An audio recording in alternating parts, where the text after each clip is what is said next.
사건을 얘기하고 있습니다. 안식일이 되었습니다. 예수님과 제자들은 어느 길을 가고 있었던 것 같습니다. 근데 그 길에 시장하셨는지 예수님의 제자들이 밀 이삭을 자르고 있었습니다. 근데 마침 이것을 보는 사람들이 있었어요. 예수님과 제자들에게 많은 관심이 있어서인지 아니면은 트집을 잡으려고 하는 건지 때마침 바리새인들이 이 광경을 목격했습니다. 그리고 그냥 지나치지 않았어요. 참새가 방앗간을 지나칠 수 없으니 이들은 이것을 보자마자 트집을 잡습니다. 시비를 걸어요. 그런데 이들은 똑똑했어요. 아는 것이 많다 보니까 그냥 생트집을 잡지 않고 하나님의 율법을 하고 얘기를 하면서 그것을 근거를 삼아 예수님께 얘기를 합니다. 예수님, 봐봐요. 당신의 제자들 지금 뭐 하고 있어요? 지금 안식일에 뭐 해야 돼요? 일을 하면 안 되잖아요. 그런데 제자들이 일을 했어요. 그렇게 얘기를 합니다. 이들은 자신들의 근거가 있었어요. 안식일에 일을 하면 안 된다라는. 어디에 있을까요? 성경에 있습니다. 율법에. 출애굽기란 신명기에 보면은 안식일에 일하지 말라라고 되어 있어요. 근데 이 일하지 말라고 하기 전에 우리 주님께서 말씀하신 것처럼 안식일을 왜 지켜야 되는지 어떻게 지켜야 되는지 출애굽기와 신명기에 나와 있습니다. 그런데 이들은 이 목적, 하나님께서 왜 이스라엘 백성들에게 이 안식일을 허락하여 주시는지 그 정신은 생각하지 않고 오직 안식일에 일하면 안 돼, 어떤 행동을 하면 안 돼, 이 행위에만 초점을 맞추었습니다. 그리고 이것도 바리새인들이 내세웠던 근거가 뭐예요? 하나님의 율법을 자신들의 나름대로 해석하고 그 전통대로 그것을 가지고 예수님의 제자들에게 그렇게 트집을 잡았습니다. 문제가 여기 있었던 거예요. 자신들이 만든 법, 즉 조상들로부터 전해 내려온 구전 율법을 가지고 예수님의 제자들을 비난한 겁니다. 이들의 처음 의도는 좋았어요. 뭐예요? 하나님의 율법을 우리가 오늘날 살아가면서 어떻게 잘 지킬 수 있을까? 그것을 세분화한 게 몇 가지 됩니다. 한 613가지 정도 된다고 해요. 예수님 당시에. 좋은 거잖아요. 왜냐? 하나님의 율법이, 하나님의 말씀은 우리가 오늘날에도 이 세상 살아가면서 오른손으로 밥을 먹어야 될지 왼손으로 먹어야 될지 그렇게 세부적으로 얘기 안 합니다. 어떤 부분에서는 길게 얘기하지만은 보통은 하나님께서는 어떠한 원칙을 가지고 우리가 그 정신을 기억하면서 오늘날 그 말씀을 기억하며 살아가도록 하셨지, 세부적으로 우리가 화장실을 갈 때 휴지를 4칸 써야 되는지 10칸 써야 되는지 이렇게 얘기 안 하셨어요. 이들의 처음 의도는 좋습니다. 이렇게 안식일을 잘 지키기 위해서 그러면 우리가 어떻게 해야 될까? 일을 하지 않아야 되는데 어디까지가 일을 하는 거고 어디까지가 일에 해당하지 않는 걸까? 고민하고 하는 것은 너무나 좋았습니다. 하지만은 시간이 지나면서 어떻게 돼요? 처음 이 좋은 의도는 사라졌습니다. 그러면서 자신들의 조상들이 이것을 해야 돼 라고 전한 이 구전율법을 맹목적으로 지키기에만 급급했습니다.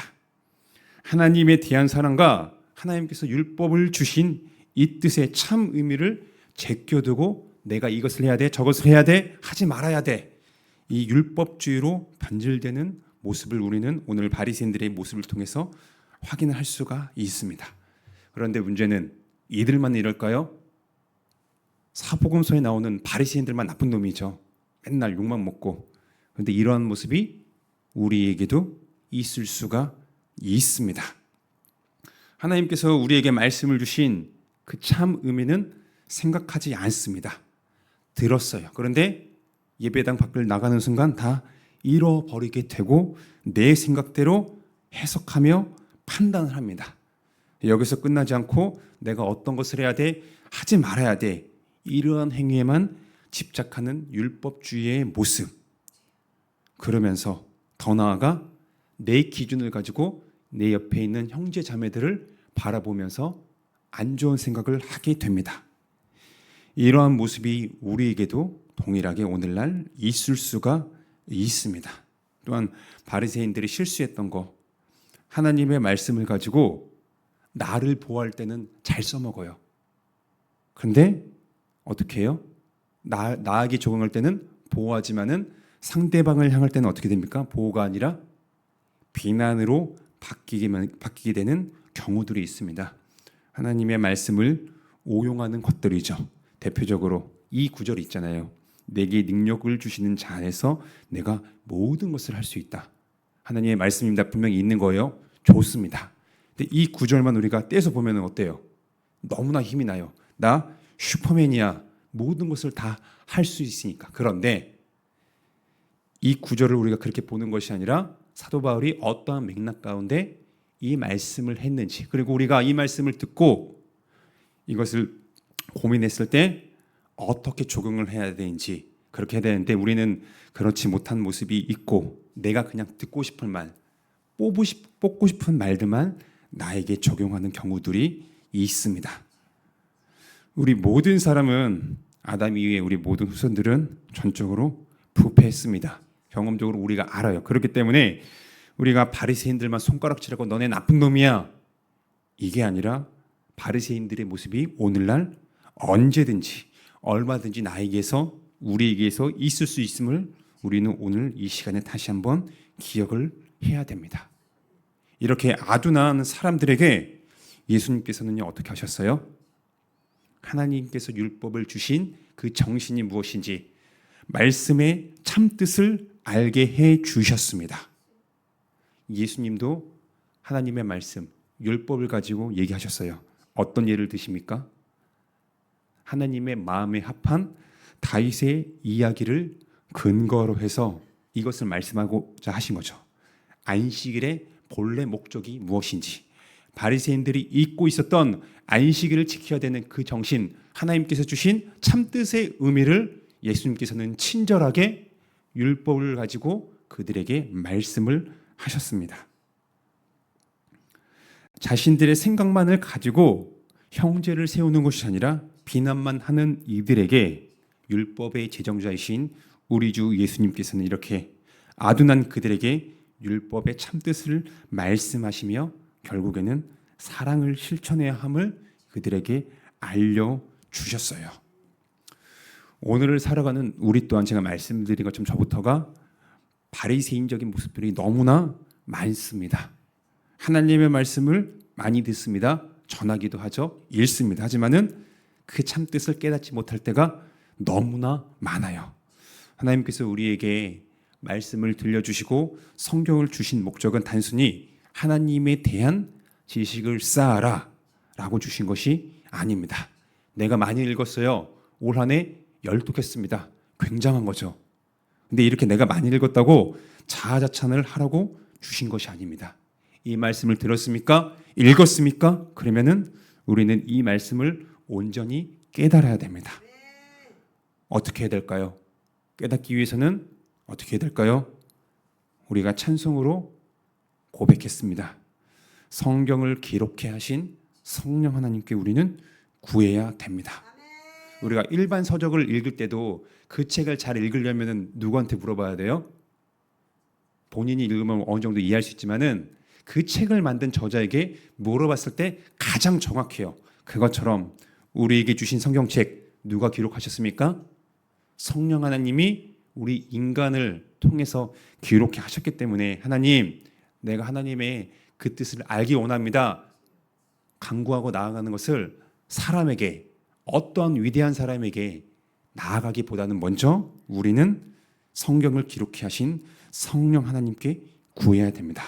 하나님, 이 뜻을 온전히 알게 해주세요. 기도하는 마음으로 나아가며 구해야 됩니다.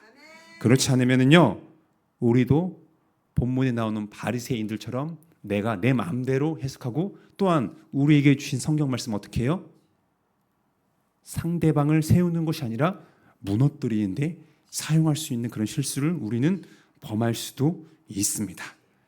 성령께 이렇게 말씀을 깨닫게 해주시는 것으로 구하는 것이 아니라 우리는 더 나아가 행동까지 해야 됩니다. 우리 옆에 앞뒤에 있는 형제 자매들, 즉 우리 교회를 세워가도록 우리가 깨달은 말씀을 그렇게 사용해야 돼요. 행동까지 이어지도록 말이죠. 말씀을 우리에게 들려주시고 깨닫게 하신 성령께서는 우리가 행동까지 나아가도록 이끄십니다.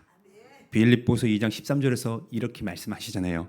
너희 안에서 행하시는 이는 하나님이시니 자기의 기쁘신 뜻을 위하여 너희에게 소원을 두고 행하게 하시나니.